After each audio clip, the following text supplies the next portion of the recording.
ఆయుర్వేదంలో దినచర్య గురించి చెప్తూ 3 ముఖ్యమైన విషయాలు చెప్తారు. అందరికంటే మొదటి ఏమంటే బ్రహ్మముహూర్త ఉత్తిష్ట, అంటే పొద్దున తెల్లవారుజామున లేవాలా. ఇది ఒక మంచి ఆరోగ్య సూత్రం. ఇది పాటిస్తే చాలా వరకు మనకు ఎన్నో రోగాలు రాకుండా ఉంటుంది. అది చాలా అవసరం. రెండోది ఏమంటే ఉషపానం. ఉషపానం పొద్దున లేచిన వెంటనే నీళ్ళు తాగాల.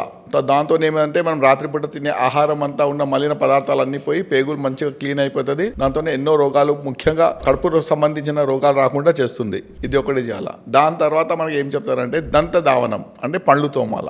ఈ 3 ముఖ్య వస్తువులు మనం చేస్తే చాలా వరకు మనము ఆరోగ్యానికి పాటవచ్చు. ఇంకా ముఖ్యంగా మనకు శారీరకతో పాటు మానసిక రోగాలు కూడా రాదు. ఎందుకంటే మనం దంత దావనం అంటే పళ్ళు సాఫ్ చేయాలి. ఇది చేస్తే మన శరీరంలో ఒక ఉత్సాహం వస్తుంది. కానీ ఇప్పుడు ఈ మధ్యలో మనం అన్ని కెమికల్స్ అవి వాడుతున్నాం. దీంతో ఆ కెమికల్స్ అవి వాడి మనకు మైండ్ డిప్రెషన్లో వెళ్ళిపోతుంది. అందుకోసం మన పాతకాలంలో పౌడర్స్ ఉంటాయి, ఆయుర్వేదిక్ చూర్ణాలు ఉంటాయి, కొన్ని మూలికలు ఉంటాయి, దాంతో దంతధావనం చేస్తుంటాయి. మనము పాతకాలం లాగా మన ప్రకృతికి సంబంధించింది దంతధావనం మళ్ళీ మనం చేస్తే ఎన్నో రోగాలు రాకుండా ఉంటుంది. ఈ 3 చిట్కాలు మంచిగా ఫాలో చేస్తే చాలా ఆరోగ్యం వస్తుంది.